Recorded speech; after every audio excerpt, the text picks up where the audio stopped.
Welcome to our channel. పచ్చటి మాగాణంలో ఉన్న తెలంగాణ నేడు నీళ్లు లేక నెర్రలు బారి ఎండుతూ ఉంది.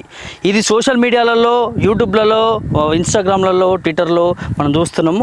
నిజంగా మీకు లైవ్లో చూపిస్తా. వనపర్తి జిల్లాకు చెందినటువంటి ఒక ఊరిలో, కోపనపేట అనే ఒక ఊరిలో, ఏదుల్లా అనే ఒక ఊరిలో దాదాపు 300 మంది రైతులు దాదాపు 100 బోర్ల పైకి వేసిరట. వారికి 100-200 ఫీట్లు వేసినా కూడా నీళ్లు రాక వచ్చే కాలువల్లో ఏదైతే గత ప్రభుత్వంలో కాలువలలో నీళ్ళు ఇచ్చిపెట్టి ఆ నీళ్ళు వచ్చి ఆ నీళ్ళ ద్వారా సేద్యం చేసుకునే పరిస్థితి గత ప్రభుత్వంలో కనిపించింది. సో ఈ ప్రభుత్వం రాగానే నీళ్లు లేక వేసిన పంటలన్నీ ఎండిపోయి పశువులకి, గొర్రెలకి వాటికి వేస్తూ ఉన్నారు. ఇక గిట్లా అయితే తెలంగాణ ఎట్లా ముందుకెళ్తుంది ఏందనేది చూద్దాం. ఒకసారి వాళ్ళతో మాట్లాడి తెలుసుకుందాము. ఇక్కడ చూసినట్లయితే కూడా చూడండి, కాండ ఎండిపోతూ ఉంది. వేసుకున్న పొలము, మట్టిలో వేసినటువంటి పొలాలు ఇవన్నీ ఎండిపోతా ఉన్నాయి ఇలా తెలంగాణ రాష్ట్రంలో. ఆ రైతు మనతో ఉన్నాడు. ఆ రైతు ఆవేదన ఏంది, ఆ రైతుతో మాట్లాడి మరిన్ని విషయాలు తెలుసుకుందాం. ఏం పేరు నీ పేరు? నా పేరు జే ధర్మయ్య. ఎట్లా ఉంది మరి ఇప్పుడు మీకు ఇక్కడ నీళ్లు రావట్లేవని వింటా ఉన్నాము, కరెంట్ ఉండట్లేదని వింటా ఉన్నాము. ఎంతవరకు వాస్తవం? ఎన్ని ఎకరాలు వేసినావు నువ్వు పంట? నేను 8 ఎకరాలు వేసిన ఇంతకు ముందు. ఇప్పుడు 8 ఎకరాలు వేసిన. 3 ఎకరాలు గొర్రెలకి ఇచ్చేసిన. ఇప్పుడు ఒక వారానికి ఒక తడిలాక అంటే కరెంటు చక్కగా లేదు. కెనాల్ వాటర్ రాకుండా మాకు 2 నెలల ముందే బంద్ అయిపోయింది కెనాల్ వాటర్. అందు గురించి ఏమైందంటే ఇట్లా శిల్క మొత్తం ఎండకపోతుంది. 2 లక్షల చిల్లర ఖర్చు పెట్టిన, ఇంకా అది మొత్తం పోయింది. నిన్న మొన్ననే ఒక 3 బోర్లు వేసిన. 3 బోర్లు కూడా మాకు ఎండక ఒక్క చుక్క నీ వాటర్ రాలేదు. 3 బోర్లు క్లియర్ గా ఊకే వెళ్ళిపోయినాయి. అంటే ఒకవైపు కాలువల నుంచి వచ్చిన నీళ్లతోనే సేద్యం చేసుకునేది మీరు? అవును, 15 నుంచి. ఇప్పుడు ఆ నీళ్ళు అయిపోవడంతో బోర్లు వేసినాం. బోర్లు వేసి అది ఉడక డ్రై అయిపోయింది. ఒక వాటర్ రాలేదు, నీళ్లు పట్టలేదు. అందుకొచ్చి పొలాలు మొత్తం ఎండకపోతా ఉన్నాయి. ఎంత పెట్టుబడి మొత్తం ఎన్ని ఎకరాలు పెట్టుకున్నావు? నేను 8 ఎకరాలు దగ్గర నాకు 2 లక్షల రూపాయలు పెట్టుబడి వచ్చింది. 2 లక్షల రూపాయలు పెట్టుబడి? 2 లక్షల పైనే. ఈ కూలీలకు వచ్చి, పిండి సంతకు వచ్చి, ట్రాక్టర్కి వచ్చి ఇవల్ల ఇప్పుడు లాసే. లాస్ మొన్న బోల్ వేసిన 1,20,000 రూపాయలు అదే అయింది. అది కూడా అది లాసే అయింది. సరే, ఎందుకు ఇట్లా అవుతా ఉంది అసలు? కాలువ నీళ్ళు ఎందుకు రావట్లేవు? గత ప్రభుత్వంలో అంటే దాదాపు ఈ యాసంగికి గతంలో పోయిన సంవత్సరం సేమ్ ఇదే టైంకి చూస్తే పచ్చని మాగాణంలా ఉంది ఇక్కడ. మీరు ఎక్కడ చూసినా కూడా. పోయినసారి ఏమైందంటే మాకు మార్చి వరకు ఎండింగ్, మాకు ఫిబ్రవరి మార్చి ఎండింగ్ వరకు నీళ్ళు ఇచ్చిపెట్టేది యాసంగికి. అదే దృష్టిలో పెట్టుకొని కూడా ఇప్పుడు ఏం చేసినా అదే నాటేసినాం మేము కూడా సేమ్. అది ఇప్పుడు ఏమైందంటే మాకు జనవరి లోపలనే డిసెంబర్లో బంద్ అయింది కాలువ. కెనాల్ బంద్ అయిన ఇప్పుడు ఇంకా డ్రై అయిపోయింది మొత్తం వాటర్. అందుకొచ్చి గ్రౌండ్ వాటర్ లేక మాకు బోర్లు ఎంత వేసినా కూడా పడట్లేవు. అటు బోర్లు వేసి నష్టపోతా ఉన్నారు. ఇక్కడ పంట చేసి మొత్తం దీనికి చేసి ఇట్లా నష్టపోతా ఉన్నారు. ఏంది పరిస్థితి మరి? ఎందుకు ప్రభుత్వం దృష్టికి ఎందుకు వెళ్ళట్లేదు? ప్రభుత్వానికి తెలుసు ప్రభుత్వం మార్పు కోరుకున్నది కాబట్టి మార్పు చేయాలని మేము అందరూ ఆలోచించారు.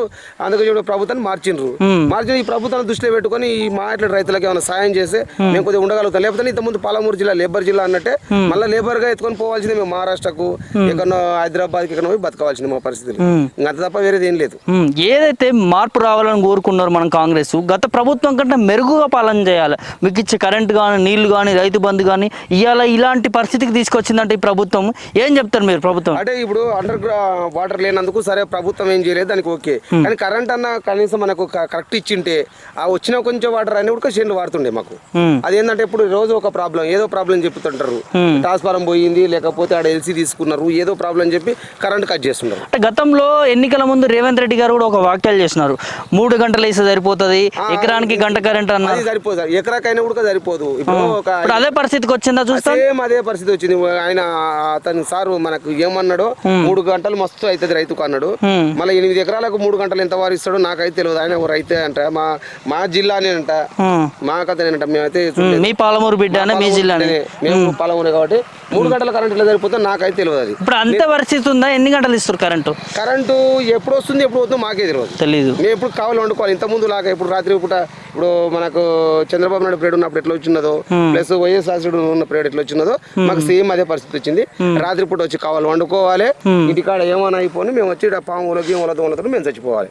మళ్ళీ వెనకటి పరిస్థితి వచ్చింది మనకి, సేమ్ వచ్చేసింది. ఇప్పుడు ఇట్లా కనిపించే ఎన్ని ఎకరాల వరకు వేసినాయి వరి పంట? నేను వేసింది మొత్తం 4 ఎకరాలు ఉంది. 4 ఎకరాలు అంటే స్తంభం నుంచి అట్లా కనిపించే స్తంభం అక్కడ పైన ఉన్నది ఇదంతా నాది. 4 ఎకరాల వరకు వేసినాం. 4 ఎకరాల పంట కూడా మొత్తం ఎండిపోతుంది. ఇక్కడ మీరు చూస్తుంటారు కదా కొద్దిగా పర్రెలు. ఈ పర్రెలో వాటర్ నిండాలంటే ఎన్ని రోజులు ఉంటే పడుతుంది. అనుకున్నారా ఇలాంటి పరిస్థితి వస్తుంది కాంగ్రెస్ వస్తే? ఎందుకు నాడతాం? మేము కూడా గొర్రెలేమేం కాదు కదా, మేము కూడా జనాలమే కదా. ఏంటంటే మేము కూడా ఇంత నాటుకోకుండా ఇది పరిస్థితి తెలిసింటే ఇంత వాటర్ తక్కువ అవుతుంది, కరెంట్ ఇట్లా ఉండదు అనుకుంటే మేము కూడా ఇది నాటేతోళ్ళం కాదు. ఏదో ఒక మాట 2 మళ్ళీ ఆడుకొని మేము ఏదో పని పోతుంటాం, హైదరాబాద్ పోయి వారానికి ఒకసారి ఇంటికన్నా వచ్చిపోతుంటాం. మీకు ముందుగా చెప్పలేదా కెనాలలో నీళ్లు రావు, పంటలు ఎక్కువ వేసుకోవద్దు అన్నట్టు చెప్పలేదేమి? లేదు అట్లాడు అయితే ఏం లేవు, ఏం చెప్పలేదు అధికారులు కూడా ఏం చెప్పలేదు, ఎవరు చెప్పలేదు. గతంలో లెక్క నీళ్ళు వస్తాయేమో అనుకుంటాం అంతే. మేము రైతులు ఏమనుకుంటాం అదే ఒకటి అనుకుంటాం, వాటర్ వదులుతారు కదా వస్తాయి కదా కనీసం. అట్లా అనుకున్నారు, అట్లే వేసుకున్నారు, ఎండిపోతుంది. ఎవరికి చెప్పుకున్నా మా బాధ ఎవరికి ఏం చేయాలో ఇక్కడ అర్థమవుతుంది మాకు. ఇప్పుడు పెట్టుబడి ఇచ్చిన వాళ్ళు ఉంటారు, అప్పు తీసుకొచ్చుకున్నాం అప్పు పెట్టినావు, అప్పు కట్టకపోతే మా పరిస్థితి ఏందో మాకే అర్థం కదా ఇప్పటికి. మరి ఇలాంటి క్లిష్టమైన పరిస్థితుల్లో కనీసం రైతు బంధు వేసినా మీకు కొంచెం ఆధారం ఉంటుంది కదా, వేసినారు అదైనా? నేను కౌలు రైతును కౌలు రైతుకు మీకు కూడా ఇస్తా అన్నారు కానీ కౌలు రైతుకి ఇస్తాన్నారు. అవన్నీ వచ్చి సంతోషపడుతుంటే ఏదో కనీసం 5-10 వేలు అని వచ్చే ఇంత ఉండేవి. ఇప్పుడు ఇంట్లో కూడా తినడానికి బియ్యం లేవు, ఇది పరిస్థితి.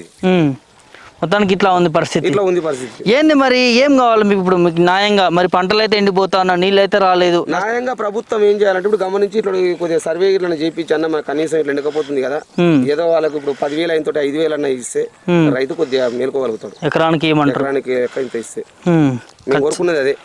సరే మేము కోరుకున్నది రైతు మార్పు కావాలంటే ప్రభుత్వం మారింది, రైతు కూడా కోరుకుంటున్నది అంటే ఇది కోరుకుంటున్నాం. ఎకరాకు 10,000 అయింది అనుకో, 6-7 రూపాయలు అన్న ఇస్తే వాడు కొద్దిగా కోలుకోగలుగుతాడు రైతు. అంతే ఆడు ఉన్నది ఏం లేదు. ఈ కరెంటు సక్రమంగా వదులుకుంటూ ప్లస్ మాకు ఇంత ఇస్తే సాయంగా మాకు ఉంటుంది బాగుంది కోరుకుంటున్నాం. Thank you.